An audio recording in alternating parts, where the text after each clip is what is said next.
delighted to welcome down for a very special conversation, writer-director Damian McCarthy, star Adam Scott.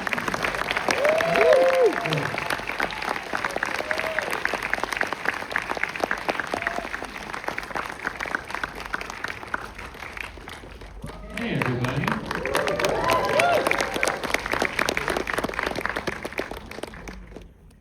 Thank you for being here. Thank you very much.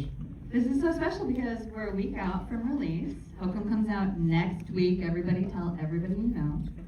I'm so excited to sort of get into how you got to this point, the two of you together. Damian, this is your third feature film after your films Caveat and Oddity. Adam, this is not your first horror film. You did star at the beginning of your career in Hellraiser, Bloodline. That's right. That's right. Among others. One of the few films directed by Alan Smythe, Hellraiser Horror, which is, if you don't know, the name that the DGA uses if no one will put their name on the movie. Alan Smythe. What a legendary career that guy has. Great guy. So Adam, for you, would you embrace the title Scream King? Scream King? I love it.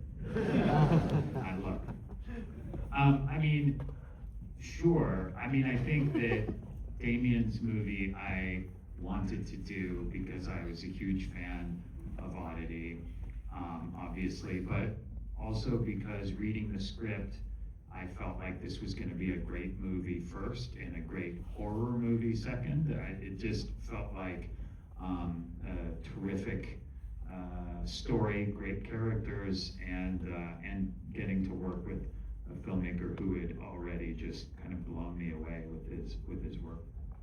And Damian, for you, coming off of Caveat and then Oddity, how did HOKUM arise? What were those first hurdles of ideas, and when did you first start percolating them?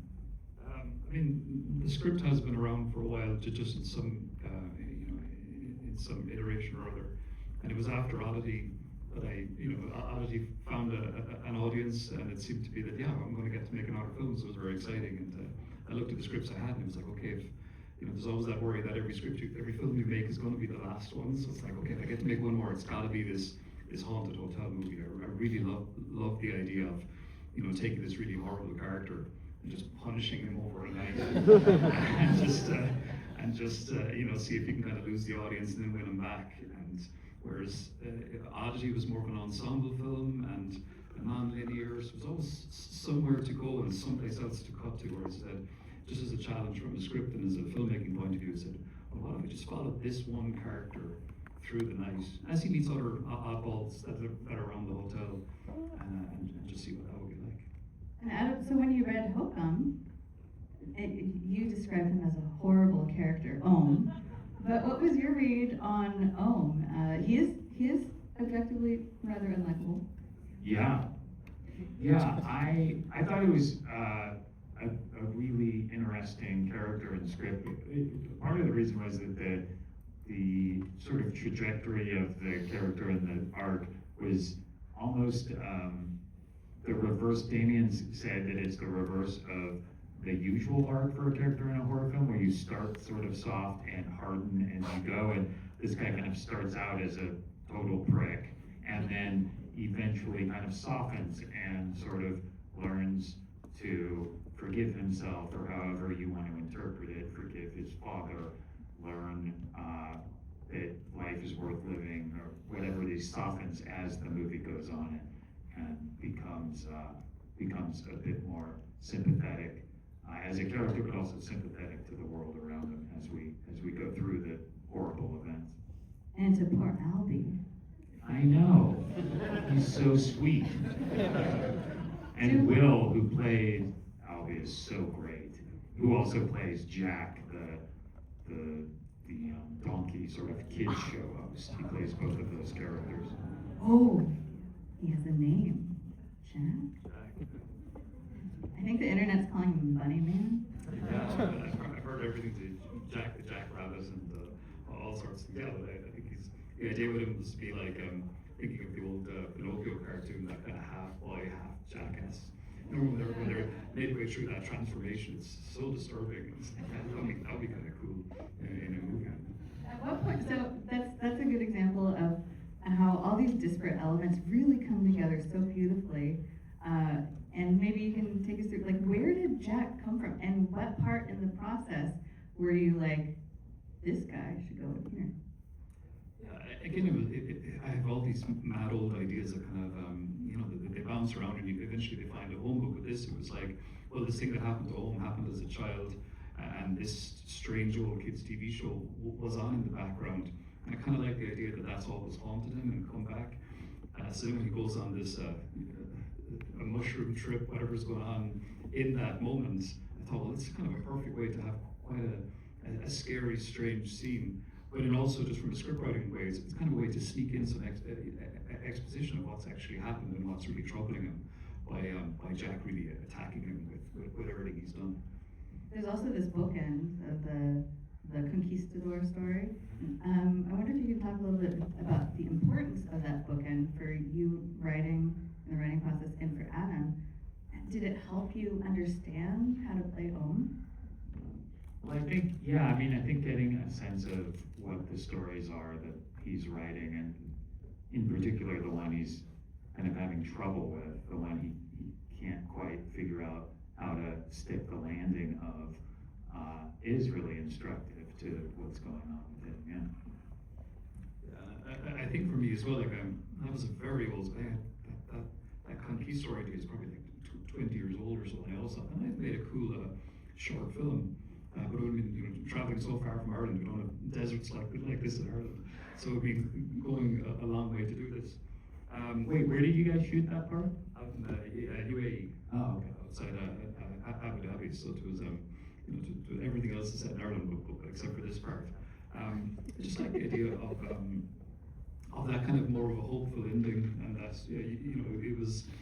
Once that found its way into the script as bookends, I thought, well, that's quite a cool way to show that, like, he has softened, and that he's not sending such bleak material out there.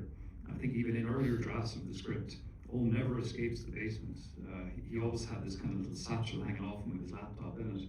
So I think the closing shot of the movie was always going to be, or at least the closing shot for that character, where he's going to be sitting in the dumbwaiter, opens up the laptop and starts typing, and the camera's moving away from him. He's just typing there in the dark, waiting for that little cherub on top of the clock to bring him back up. And so you never know if he's going to bring him back up or not. He's going to be lost in the basement, and then we would cut to the desert. But it just felt, again, it felt quite bleak and a downbeat ending, and very unsatisfying. I think the more I thought about it, I was thinking, well, this is kind of a bleak ending, a bit of a downer. And then that idea started working its way into the script of, like, Fiona's whole thing of, it's very bleak. We should put something. Why would you write this? So that was kind of me talking to myself a little bit too. But at least he'll have finished his story. Yeah, that's it. All we've made, I've ever read it. You know, but he's down there typing away. So take us into where you shot this. Adam, I believe you're maybe the only American on this entire set? Yeah, we were in West Cork, which is in a little town called Skibbereen, just one of the most beautiful spots on earth, right around where Damian grew up. And yes, I was the only American there, much like I am in the movie. Lots of very friendly Irish folks around me at all times. Yeah, so I'm from the southwest of Ireland, and I'm just familiar with all these locations. So yeah, for me it was a big thrill to have, like, I shot Oddity and Caveat there too. So you know, I have my crew, and you know, it's my home. I'm very used to the place. So, but for me it was a real thrill to have Adam come there and you know, have him there filming with us. And even for all those basement scenes, we shot at this really beautiful castle. It's on these hills overlooking this beach. It's stunning. I mean, I've seen it my whole life, and I can still appreciate how beautiful it is. So I felt like, oh, this is great. Like, you know, we get to actually show Adam some of this lovely countryside as well. It was incredible, this castle we were in. It looked like, you know, we were in Game of Thrones. And Damian's like, yeah, I grew up right down there, and we used to look up at this castle. It was wild, just really, really beautiful. That's where the basement scenes were? Yeah. So you're trapped in an actual castle. An actual castle basement. Like people were tortured down there like 1,500 years ago. Anything to help you, get in there. Yeah, that's what it takes for me. Take us into the set, because it was partially a found location, correct? This castle, and then part of it was a set build. And in particular, I'm so wowed by the honeymoon suite. Can you tell us about like the design of that, the conception of it? Were you storyboarding precisely within that space as well? Yeah, like I would, I would go so far with the script, and then I would stop and I would storyboard it, and that usually leads to the shooting script. Then, so for the hotel and for that honeymoon suite, we looked around and we tried to find, like an interesting old hotel. There's plenty of them there, but just practically, for any filmmakers here, if you find a really cool location, it's like, yeah, the location's great, but getting in there and getting a crew and everybody in there, it needs to be quite a big space.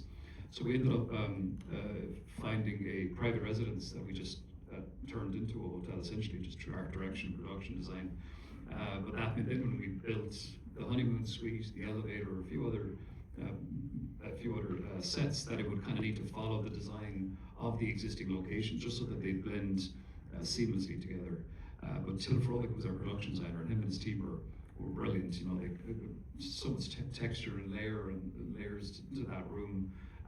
So many odd little details, just to make it feel really rich and interesting. Do you have a favorite little detail that might go unnoticed at first glance? He put these, so he has, we'll say it's like the tree-wise monkeys, and see the wheel, hear the wheel, speak the wheel. That's over the fireplace, but it's 3 cherubs, which I thought was quite cool.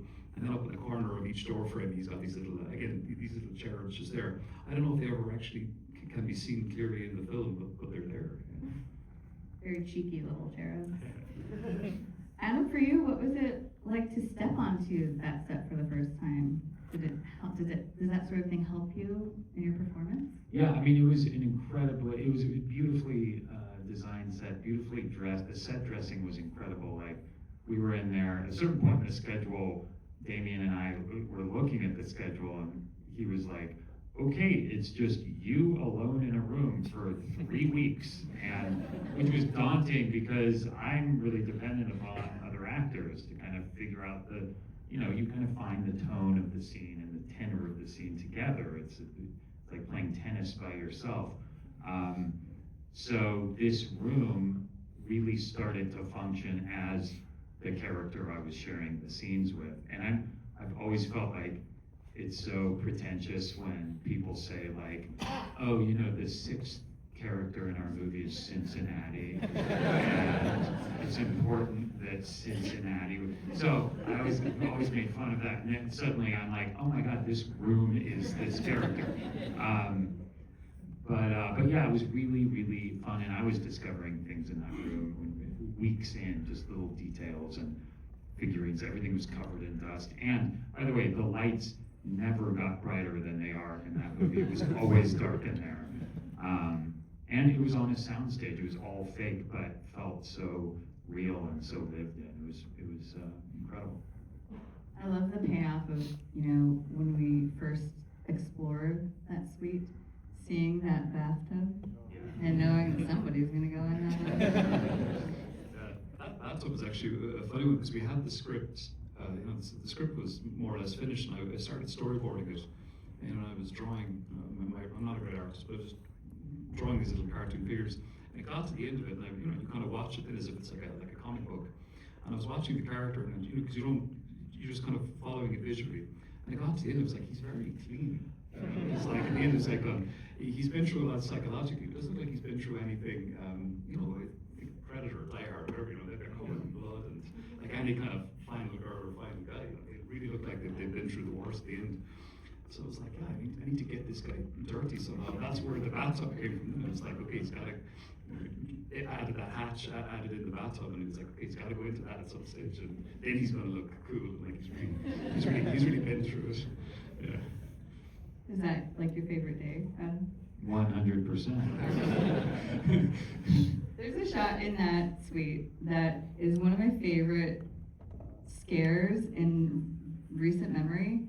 I don't know if folks out there know what I'm talking about when I say Exorcist 3 homage, where I'll just, to do a terrible job describing it, it's is sort of wandering around the suite, walks in and out of the room in the background, walks back through the door, and right on his heels is the ghost. Oh, listen, the first time I saw that, we were doing ADR, which is where you like re-record dialogue while you're watching the scene from the movie up on the big screen in front of you, and Damian like wanted me to just make like breathing noises as I was walking across the room, and he plays the scene, and when she appears, I just like yelped and jumped, and so he was like, okay, well, I mean, that's an interesting choice. You to just breathe. And it's so crazy, because I remember shooting it and being like, this is going to be fun. If this works, this is going to be super scary and people will jump. And then watching it myself, I mean, that's me. This is fake. I was there. I remember this. But it's scary. It's still scary to me. It's really kind of testament to how good Damian is, you know. So Damian, can you tell us a little bit about coming up with that scene? Yeah, so like I would I'm writing all the time, so write late at night sometimes. I remember going to bed one night and I turned off the hall lights, started walking down, and I just got that feeling. I was like, oh man, imagine there was somebody like right behind me, and I kind of turned around, and I was in the house on my own. I got a little bit freaked out. I was going, oh yeah. But immediately was like, that would be really good in the movie. Just kinda, the fear went away, just jotted down the idea. That kind of thing just seemed to happen. My imagination runs away with me, and then very quickly just turns into something I try to stick into a film. And it worked. It worked. For both of you, what kind of is the appeal of horror, and how did this story scratch that itch? I found it to be a really moving story, a really moving character story. It's character driven. And the fact that it's scary, deeply so, I mean, frightening, and it was that way on the page, is just like a bonus. I was really moved and intrigued by the character. So, you know, having seen Oddity, I was, you know, when I first saw Oddity, I wanted to know how Damian did that, how he made inanimate objects frightening. Because all he does is train the camera on that figure and just stays there. I mean, he does a lot with it, but there's a couple shots in particular where he's just showing you the figure, either the whole thing or the face of it or whatever. And there's no bells and whistles. We are just looking at it, and it is scary. He's staying on it for just a beat or two too long, a little more than the audience is comfortable with. And it's fascinating that triggers our imagination and gets us scared. And it does the same thing in this movie with figurines and stuff. So I just think it's a really unique, powerful, one of his many kind of tricks that he has. It's really incredible. And Damian, yourself? Well, I guess, I mean, this film in particular, or just horror in general? I guess in general, because 3 features, all Yeah. horror. You grew up basically in a video store. Yeah. I just like horror because just for that escapism. I've always loved horror movies, and I get kind of a weird, I find them weirdly relaxing, because it's like if you're having a bad day or whatever's, no matter what's kind of going on in your own life, it's like it could be worse. You know, having a bad day at work or something, it's like, you could be fighting through life, being chased around the room by a witch. So it's just always been that kind of escapism for me. Well, thank you so much. We're just out of time. We have to run to another Q&A. Thank you, everybody, for being here.